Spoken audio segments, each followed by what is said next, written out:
রাসূল সাল্লাল্লাহু আলাইহি ওয়াসাল্লাম বলেন, মান ক্বারাআ আয়াতাল কুরসি দুবরা কুল্লি সালাতিন মাকতুবা, তোমাদের মাঝে থেকে কেউ যদি 5 ওয়াক্ত ফরজ সালাত শেষে নিয়মিত আল্লাহু লা ইলাহা ইল্লা হুয়াল হাইয়ুল কাইয়্যুম এই আয়াতটি তেলাওয়াত করতে পারে, আয়াতুল কুরসি তেলাওয়াত করতে পারে, তাহলে তার মাঝে আর জান্নাতের মাঝে দূরত্ব হচ্ছে তার মৃত্যু।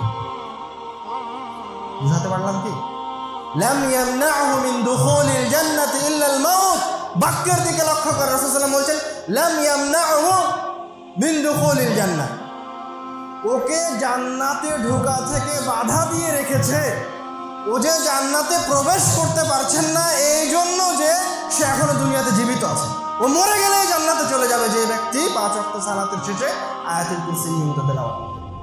একজন সাহাবী এসে রাসূল সাল্লাল্লাহু আলাইহি ওয়াসাল্লামকে জিজ্ঞাসা করলেন, ইয়া রাসূলুল্লাহ ইন্নী উহিব্বু হাযিহিস সূরা কুল হুয়াল্লাহু আহাদ, হে আল্লাহর রাসূল আমি এই সূরাটিকে ভালোবাসি, কুল হুয়াল্লাহু আহাদ আল্লাহুস সামাদ, এই সূরাটিকে আমি ভালোবাসি।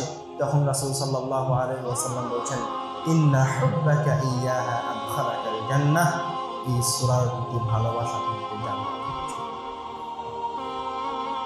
এর নাম হচ্ছে কোরআনের মর্যাদা, এর নাম হচ্ছে কোরআনের শক্তি, এর নাম হচ্ছে কোরআনের সম্মান।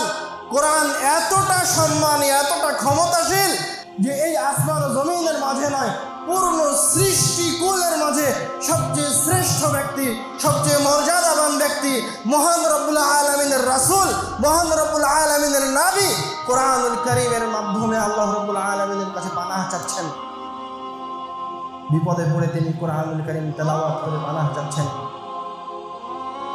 عن عقبة بن عامر رضي الله تعالى عنه قال بينما أنا أسير مع رسول الله صلى الله عليه وسلم بين الجحفة والأبواء, আমি একদা রাসূল সাল্লাল্লাহু আলাইহি ওয়াসাল্লামের সাথে সফরে বের হয়েছি। বাইনাল জুহফাতি ওয়াল আবওয়া, সফরে আমরা জুহফা এবং আবওয়া নামক দুইটি জায়গার মাঝামাঝিতে অবস্থান করছি। ইয গাশিয়াতনা রিহুন ওয়া যুলমাতুন শাদীদা, এই মতো অবস্থায় ভয়ঙ্কর পরিবেশ সৃষ্টি হলো, জোরে ঝড় সৃষ্টি হলো, এমন ঝড় আসলো যে চতুর্দিকে অন্ধকার হয়ে গেল। فجعل رسول الله صلى الله عليه وسلم يتعوذ بأعوذ برب الفلق وأعوذ برب الناس, এই ভয়ঙ্কর পরিবেশ যখন সৃষ্টি হলো তখন স্বয়ং রাসূল নিজে আল্লাহ রাব্বুল আলামিনের নিকটে সূরা ফালাক এবং সূরা নাস পড়ে আশ্রয় প্রার্থনা করছেন রাসূল। আর তার সঙ্গে উকবাকে বলছে, ইয়া উকবা তাআওয়াজ বিহিমা, হে উকবা তুমিও এই দুইটি সূরা তেলাওয়াত করে মহান আল্লাহ রাব্বুল আলামিনের নিকটে পানাহ চাও।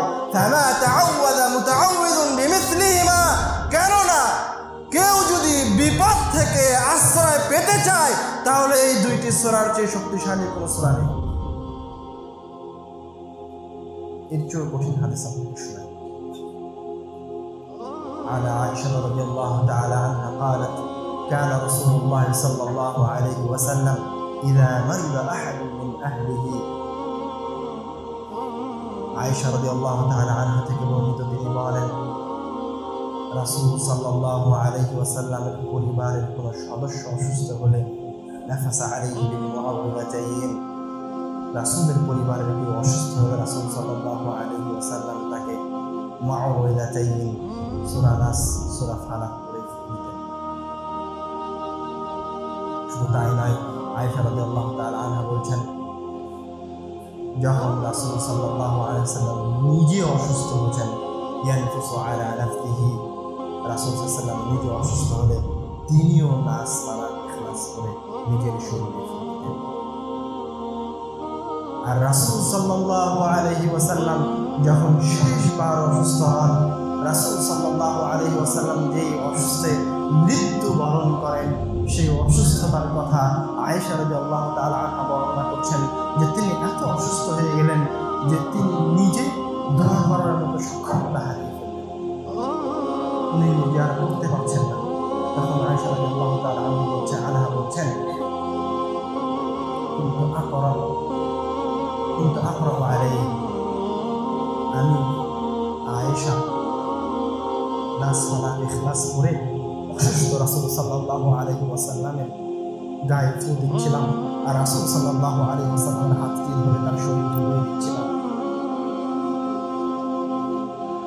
যখন রাসূল সাল্লাল্লাহু আলাইহি ওয়াসাল্লাম মৃত্যুবরণ করছেন, তার আগের ঘটনা, মারা যাওয়ার আগের ঘটনা, এই যে অসুস্থতায় মৃত্যুবরণ করেছেন, সেই ঘটনার কথা আয়েশা রাদিয়াল্লাহু তাআলা যে আমি নাস ফালাক ইখলাস করে রাসূল সাল্লাল্লাহু আলাইহি ওয়াসাল্লামের হাতটা ধরে তার শরীর ধুয়ে দিচ্ছিলাম।